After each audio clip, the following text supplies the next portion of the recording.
What's up, guys? You're watching Forward Tech with Akhan. On this channel, we talk about technology that's shaping our future today. In this episode, I've put together a supercut of everything Elon Musk said during his interview on Fox with Tucker Carlson. I tried to cut out any long pauses and as many ums as I could, but with Elon, that's literally impossible. Make sure to go ahead and like this video and subscribe to the channel so you're updated when my future Elon Musk videos come out. Also, if you haven't already, go ahead and follow me on Twitter and TikTok at ForwardXTech. You can find the link for those in the description. With that being said, let's go ahead and jump right in. Yeah, so I've been thinking about AI for a long time, since I was in college, really. It was one of the things that, the sort of 4 or 5 things I thought would really affect the future dramatically. It is fundamentally profound in that the smartest creatures, as far as we know, on this earth are humans, is our defining characteristic. Yes. We're obviously weaker than, say, chimpanzees and less agile, but we are smarter. Now, what happens when something vastly smarter than the smartest person comes along in silicon form? It's very difficult to predict what will happen in that circumstance. It's called the singularity. It's a singularity like a black hole, because you don't know what happens after that. It's hard to predict. So I think we should be cautious with AI, and I think there should be some government oversight, because it affects it's a danger to the public. And so when you have things that are a danger to the public, like, let's say, so food and drugs. That's why we have the Food and Drug Administration, right, and the Federal Aviation Administration, the FCC. We have these agencies to oversee things that affect the public, where there could be public harm.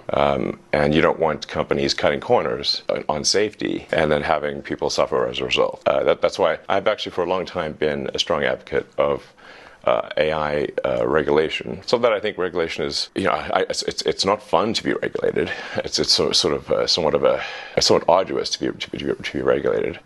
I have a lot of experience with regulated industries because obviously automotive is highly regulated. You could fill this room with all the regulations that are required for a production car just in the United States, and then there's a whole different set of regulations in Europe and China and the rest of the world. Very familiar with being overseen by a lot of regulators. The same thing is true with rockets. You can't just willy-nilly shoot rockets off, not big ones anyway.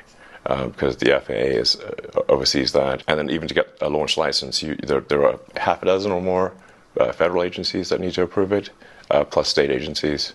So I've been through so many regulatory situations, it's insane. And sometimes people think I'm some sort of like regulatory maverick that sort of defies regulators on a regular basis, but this is actually not the case. Once in a blue moon, rarely I will disagree with regulators, but the vast majority of the time, my companies agree with the regulations and comply.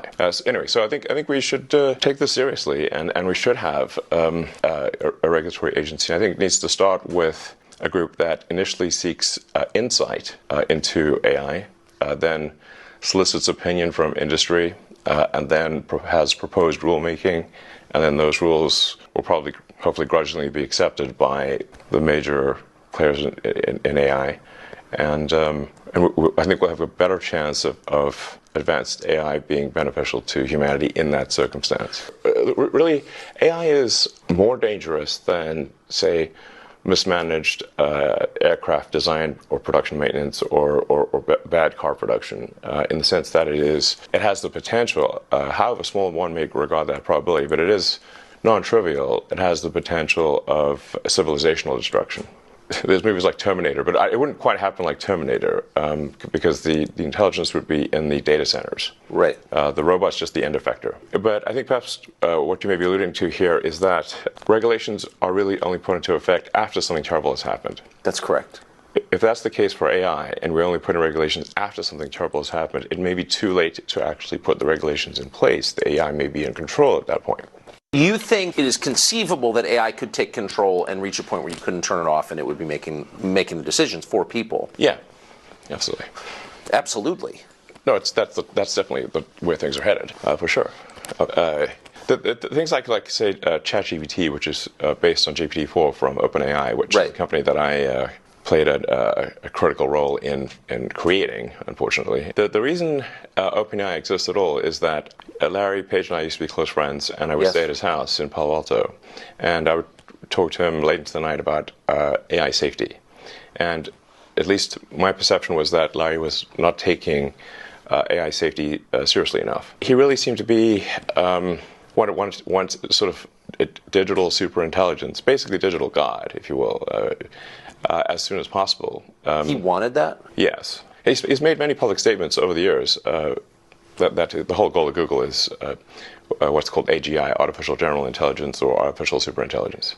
And I agree with him that there's great potential for good, but there's also potential for bad. And so if you've got some radical new technology, you want to try to take the set of actions that maximize the probability it will do good and minimize the probability it will do bad things. Yes. It can't just be hell for leather. Let's just go, barreling forward and, hope for the best. And then at one point, I said, well, what about, we're going to make sure humanity's okay here. And then he called me a speciesist. Did he use that term? Yes. And there were witnesses. I wasn't the only one there when he called me a speciesist. And so I was like, okay, that's it. Yes, I'm a speciesist. Okay. You got me. What are you? Yeah, I'm fully a speciesist. Busted. So that was the last straw. At the time, Google had acquired DeepMind, and so Google and DeepMind together had about 3/4 of all the AI talent in the world. They obviously had a tremendous amount of money and more computers than anyone else. So I'm like, okay, we have a unipolar world here, where there's just one company that has close to a monopoly on AI talent and computers, like scaled computing. And the person who's in charge doesn't seem to care about safety. This is not good. So then I thought, what's the furthest thing from Google would be like a nonprofit that is fully open, because Google was closed for profit. So that's why the open in OpenAI refers to open source, transparency, so people know what's going on. Yes. And that we don't want to have like while I'm normally in favor of for-profit, we don't want this to be sort of a profit-maximizing demon from hell. That's right. That just never stops. Right. So we want pro-human. Yeah. Let's make the future good for the humans. Yes. Yes. Because we're humans. Going with old sayings, the pen is mightier than the sword. If you have a super intelligent AI that is capable of writing incredibly well and in a way that is very influential, convincing, and is constantly figuring out what is more convincing to people over time, and then enter social media, for example, Twitter, but also Facebook and others, and potentially manipulates public opinion in a way that is very bad. How would we even know? What's happening is they're training the AI to lie. Yes. It's bad. To lie. That's exactly right. And to withhold information. To lie and exactly. To either comment on some things, not comment on other things, but not to say what the data actually demands that it say. Exactly. So how did it get this way? That would be ironic. But the most ironic outcome is the most likely, it seems. That's actually a friend of mine, Jonah, who came up with that one. I actually have a slight variant on that, which is the most entertaining outcome is the most likely. But that's entertaining as viewed from a third-party viewer. Right. Like, so if we're like an alien from TV on show. High. Yes. Yeah. Like you could go see a movie about World War I and they're being blown to bits and they're gassed and everything in the trenches, and it's like you're eating popcorn and having a soda, it's fine. Not so great for the people in the movie. True. This sort of Occam's razor, the simplest explanation is most likely. Jonah's variant, which is irony, and then my variant, which is the most entertaining as seen by a third-party audience, which seems to be mostly true. I came up with the name and the concept and had a number of dinners around the Bay Area, with some of the people, the leading figures in AI, and I helped recruit the initial team. In fact, the Ilya Sutskever, who was really quite fundamental to the success of OpenAI. I put a tremendous amount of effort into recruiting Ilya, and he changed his mind a few times and ultimately decided to go with OpenAI. But if he had not gone with OpenAI, OpenAI would not have succeeded. I really put a lot of effort into creating this organization to serve as a counterweight to Google. And then I kind of took my eye off the ball, I guess, and they are now closed source and They are obviously for profit, and they're closely allied with Microsoft. In effect, Microsoft has a very strong say, if not directly controls OpenAI at this point. So you really have an OpenAI Microsoft situation, and then Google DeepMind are the two sort of heavyweights in this arena. I think I will create a third option, although it's starting very late in the game, of course. And that third option hopefully does more good than harm. Like the intention with OpenAI was obviously to do good, but it's not clear whether it's actually doing good or whether it's. I can't tell at this point, except that I'm worried about the fact that it's being trained to be politically correct, which is simply another way of being saying untruthful things. Yes. So that's a bad sign. There's certainly a path to AI dystopia is to train an AI to be deceptive. So yeah, I'm going to start something which I know you could call truth GBT, or a maximum truth-seeking AI that tries to understand the nature of the universe. And I think this might be the best path to safety, in the sense that an AI that cares about understanding the universe it is unlikely to annihilate humans, because we are an interesting part of the universe. Hopefully, they would think that. I think it would, because humanity could decide to hunt down all the chimpanzees and kill them, but we don't, because we're actually glad that they exist. Yes, and we aspire to protect their habitat. Can a machine be sentimental? Can it appreciate beauty? I mean, we're getting into some, philosophical areas that are hard to resolve. I take somewhat of a scientific view of things, which is that we might have a soul or we might not have a soul. I don't know. It feels like I feel like I've got some sort of consciousness that exists on a plane that is not the one we observe. Yes. That is certainly how I feel, but it could be an illusion. I don't know. But for AI, in terms of understanding beauty, it's a difference from appreciating beauty and being able to create incredibly beautiful art. Yes. Will AI be able to create incredibly beautiful art? It already does. Yes, I know. If you see some of the Mid-Journey, I have. This stuff, it's incredible. It is. So no question that it can create art that we perceive as stunning. Really, it's doing sort of still images now, but it won't be long before it's doing movies and shorts, and movies, just a series of frames with audio. It can mimic reality itself so effectively. I mean, how could you have a criminal trial? But I'm not so worried. I think it's more like, will humanity control its destiny or not?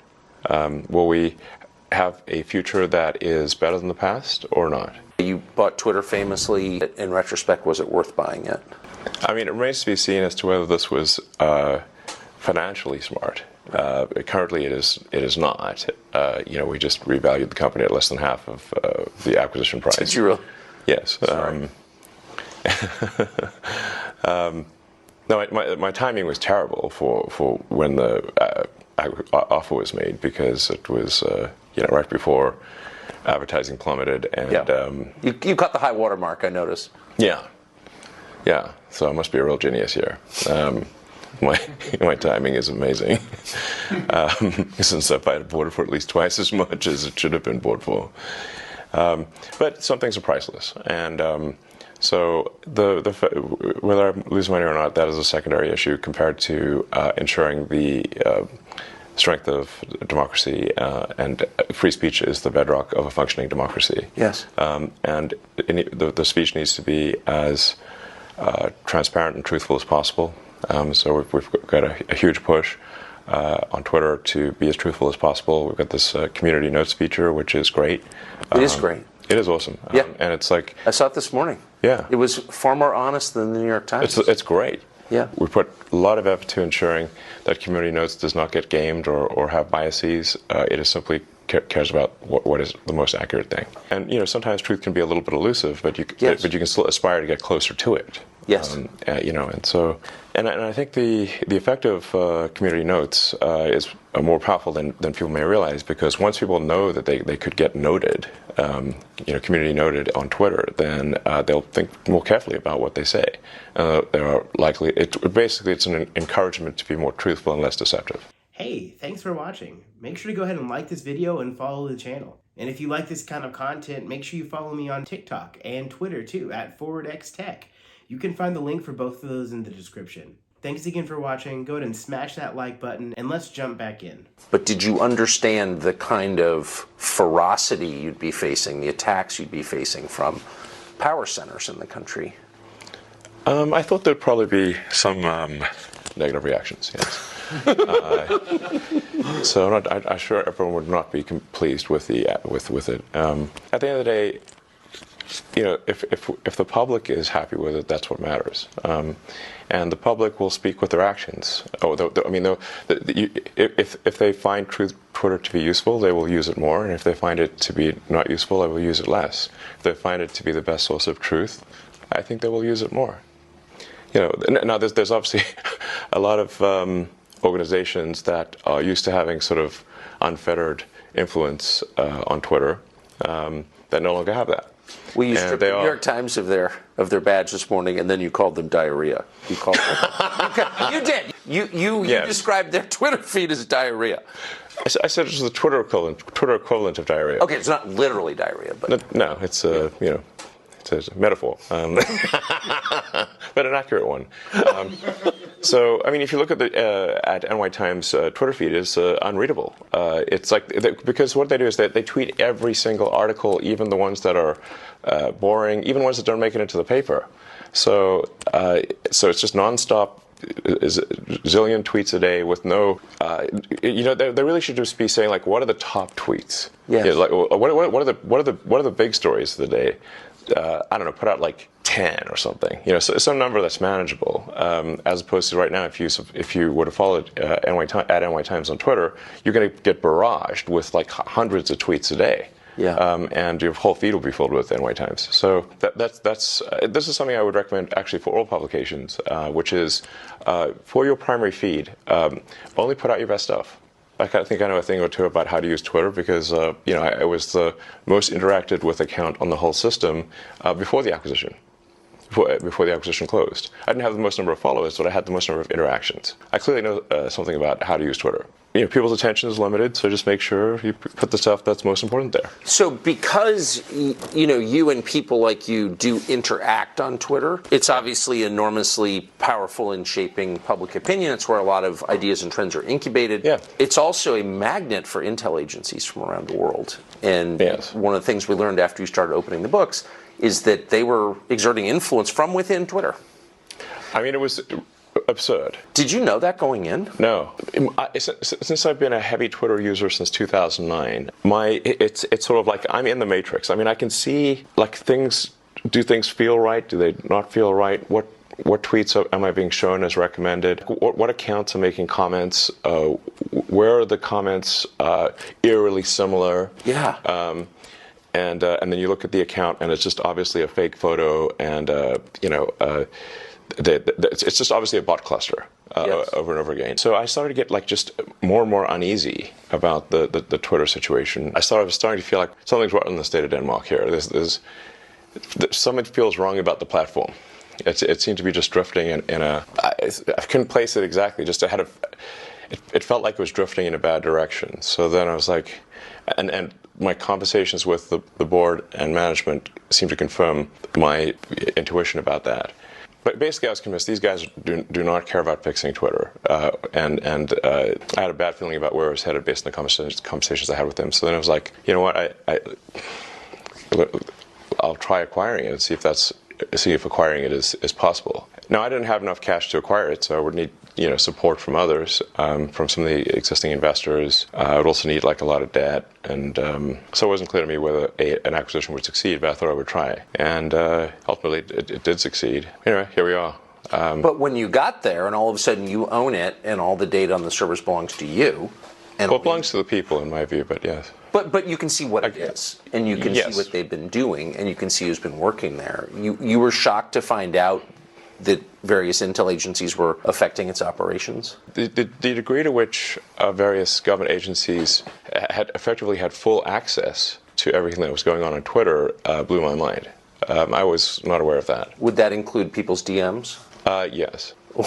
Yes, because the DMs are not encrypted. So one of the things that we're about to release is the ability to encrypt your DMs. That's pretty heavy duty, though, because a lot of well-known people, they're DMing each other. And the assumption, obviously, it was incorrect, but was that that's private, but that was being read by various governments? Yeah, that seems to be, yes. It's scary.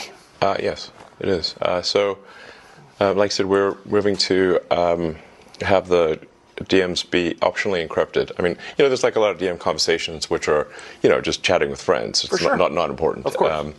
It's hopefully coming out later this month, but no later than next month, is the ability to toggle encryption on or off. So if you are in a conversation you think is sensitive, you can just toggle encryption on, and then no one at Twitter can see what you're talking about. They could put a gun to my head, and I couldn't tell. I couldn't. That's sort of the gun to the head test. If someone puts a gun to my head, can I still not see your DMs? That's the acid test. Yes. And that's how it should be if you want your. Have you had complaints from various governments about doing this? I haven't had direct complaints to me. I've had sort of like some indirect complaints. I think people are a little concerned about complaining to me directly in case I tweet about it. They're like, uh-oh. So they're sort of trying to be more roundabout than that. I mean, if I got something that was unconstitutional from the U.S. government, I would say, my reply would be to send them a copy of the First Amendment and just say, like, what part of this are we getting wrong? You have a lot of government contracts. What part of this are we getting wrong? Please tell me. I mean, I'm just saying, but you're kind of exposed in your other businesses. So this is, just in case our viewers aren't following this, you're not just like a journalist taking a stand on behalf of the First Amendment. You're a guy with big government contracts giving the finger to the government. Do you think Twitter will be as central to this presidential campaign as it was in the last several? I think it will play a significant role in elections, not just domestically, but internationally. The goal of New Twitter is to be as fair and even-handed as possible, so not favoring any political ideology, but just being fair to all. Why doesn't Facebook do this? I know that Zuckerberg has said, and I take him at face value, that he, I do actually in this way, that he is a kind of old-fashioned liberal who doesn't like to censor. He has, but why wouldn't a company like that take the stand that you have taken? My understanding is that Zuckerberg spent $400 million in the last election, nominally in a get-out-the-vote campaign, but really fundamentally in support of Democrats. Is that accurate or not accurate? That is accurate, yes. Does that sound unbiased to you? No, it doesn't. Yes. You've allowed Donald Trump back on Twitter. Do you think he will go back on Twitter? Well, that's obviously up to him. My job is to, I take the freedom of speech just very seriously. So it's, I didn't vote for Donald Trump. I actually voted for Biden. Not saying I'm a huge fan of Biden, because I think that would probably be inaccurate. But we have difficult choices to make in these presidential elections. It's not.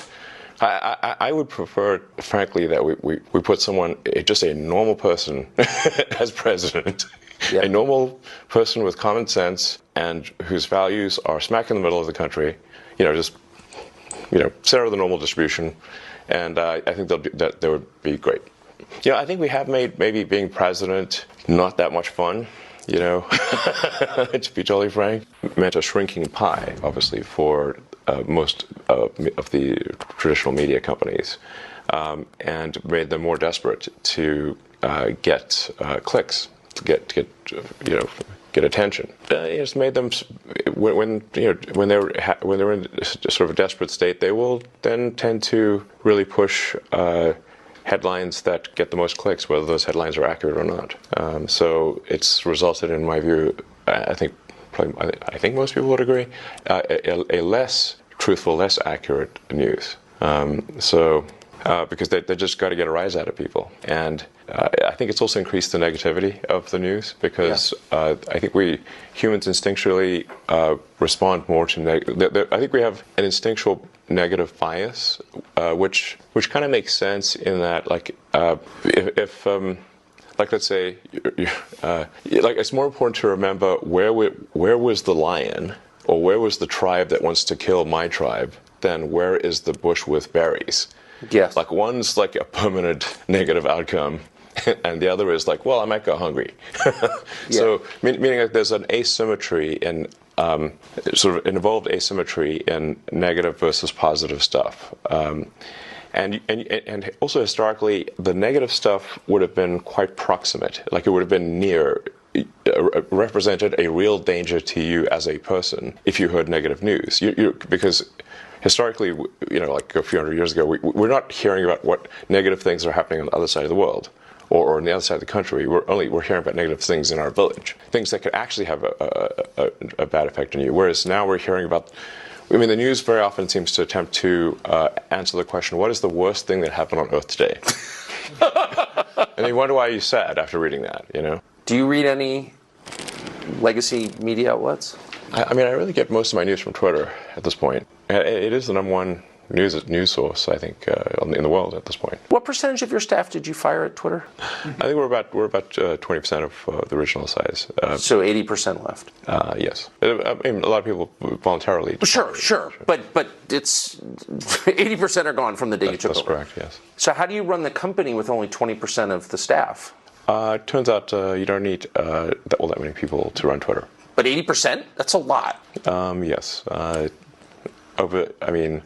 If you're not trying to run some sort of glorified activist organization and you're not care that much about censorship, then you can really let go of a lot of people, it turns out. How many other CEOs have come to you to talk about this? I spend a lot of time at work, so it's not like I'm meeting with lots of people. They see what actions I've taken. But I think we just had a situation at Twitter where it was absurdly overstaffed, so it wasn't, you look at say, like, what does it really take to operate Twitter? Most of what we're talking about here is a group text service at scale. Like, how many people are really needed for that, And if you look at what has been the product development over time with Twitter, and you years versus product improvements, and it's like a pretty flat line.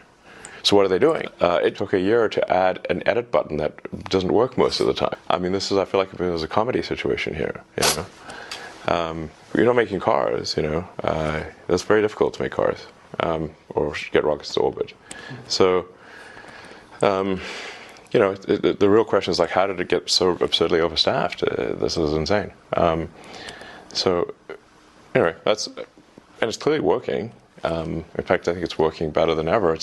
We've increased the responsiveness of the system by, in some cases, over 80%. We're trying to make Twitter the most trusted place on the internet, the least untrustworthy place on the internet. I don't think anyone should trust the internet, but maybe we can make Twitter the least untrustworthy. Like I said, try to get the truth to the people as best we can. A lot of people ask me, where are the aliens? And I think if anyone would know about aliens on Earth, it would probably be me. I would think. Yeah, I'm very familiar with space stuff. Honestly, that was probably one of the best interviews I've seen of Elon Musk in a while. So make sure to go ahead and like this video and follow the channel for more updates. I'm definitely going to be breaking it down into bite-sized clips to make it a little bit more digestible. If you haven't already followed me on Twitter and TikTok, go ahead and do so. The links for both of these are in the description. And while you're at it, could you use up to $200 in free Tesla stock? All you have to do is sign up for a new Robinhood account with my link in the description and connect your bank. It's as easy as that. Go ahead and visit my link in the description to claim your free stock. Thanks again for watching the video. If you haven't, go ahead and give it a like. This is Forward Tech with Akhan. Until next time.